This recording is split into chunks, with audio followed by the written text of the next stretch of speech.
बिहार में चुनाव है और चुनाव से पहले रेलवे सौगात दे रही है।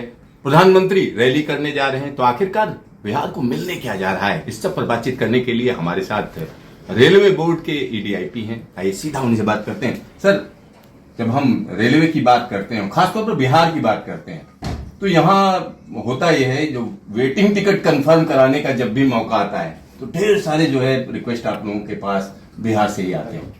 ऐसे में आप वहाँ ट्रेन की सौगात देने जा रहे हैं। कौन कौन सी ट्रेनों की सौगात देने जा रहे हैं, क्या क्या देने जा रहे हैं? बिहार में जो भी नई परियोजनाएं बनकर के तैयार हो गई है वो सभी राष्ट्र को समर्पित की जाने वाली है।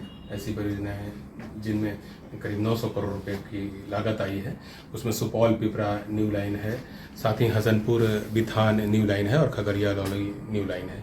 ये सभी राष्ट्र को समर्पित की जाएंगी माननीय प्रधानमंत्री जी द्वारा। साथ ही 4 नई ट्रेनों की सौगात बिहार को मिलने वाली है, जिसमें अमृत भारत एक्सप्रेस है, जिसका परिचालन मुंबई से सहरसा और सहरसा से मुंबई के बीच में किया जाएगा। नमो भारत रैपिड रेल है, जो कि देश की दूसरी नमो भारत रैपिड रेल होगी। इसका परिचालन जयनगर से पटना के बीच वाया दरभंगा समस्तीपुर बरौनी किया जाने वाला है।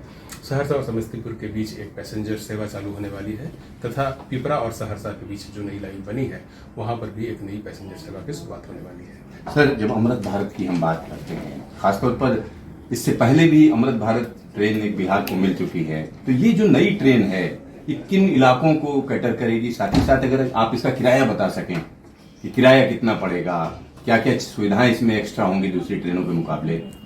देखिए, हम सबकी संकल्पना है विकसित भारत एट 2047। उस विकसित भारत एट 2047 के आलोक में हम लोगों ने 3 ट्रेनों की त्रिवेणी तैयार की है।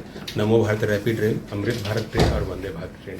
वंदे भारत ट्रेन देश के कई शहरों को जोड़ने में कामयाब रही है और अब बारी अमृत भारत एक्सप्रेस ट्रेनों की है। देश में 100 रेक जो है अमृत भारत ट्रेन के, वो निर्माणाधीन है और एक जो नया रेक बनकर के तैयार हो गया है, इसको सहरसा से मुंबई के बीच में चलाने का फैसला लिया गया है। पहले जो 2 ट्रेनें तैयार हुई हैं थी, उसमें से एक का परिचालन दरभंगा से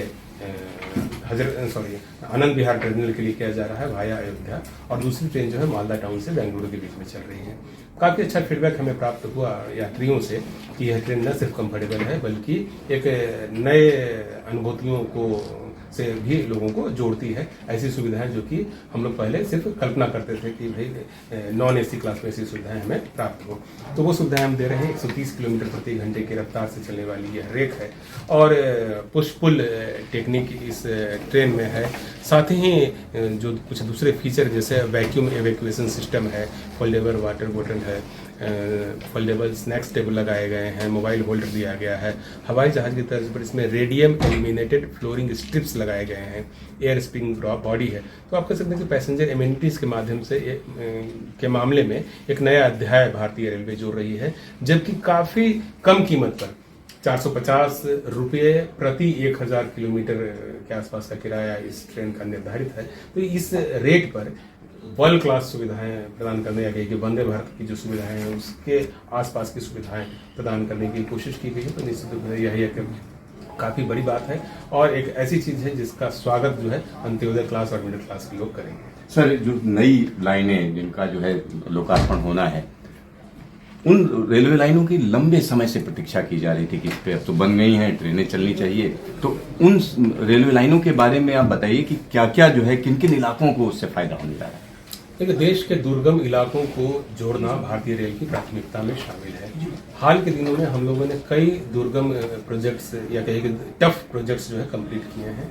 हमने पाम्बन पुल को बना करके राष्ट्र को डेडिकेट करवाया है माननीय प्रधानमंत्री जी के कर कमलों से, जिससे रामेश्वरम जो है देश की मुख्य भूमि से कनेक्ट हो गया है। कश्मीर की कनेक्टिविटी स्थापित हो गई है और बहुत जल्दी माननीय प्रधानमंत्री जी उसको भी डेडिकेट करने वाले हैं।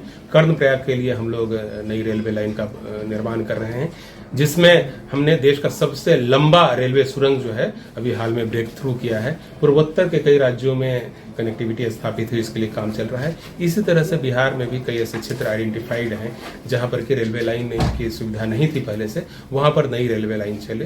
तो ये जो नए सेक्शंस अभी प्रारंभ किए जा रहे हैं भारतीय रेलवे की ओर से, उसके माध्यम से कुछ अनछुए क्षेत्रों को हम लोग टच करेंगे और जहां पर विकास की रेल कर सकते हैं, पहले नहीं पहुंची थी, अब भारतीय रेल वहां पर पहुंचने वाली है। सर, एक आखिरी सवाल है, जब हम बात करते हैं वंदे भारत की, तो वंदे स्लीपर का लंबे समय से इंतजार किया जा रहा है और सोशल मीडिया की बात करें तो सोशल मीडिया पे इस तरह की खबरें हैं कि पहली वंदे स्लीपर सीधा सीधा दिल्ली से पटना के बीच में चलाई जाएगी। इसके बारे में क्या कहेंगे?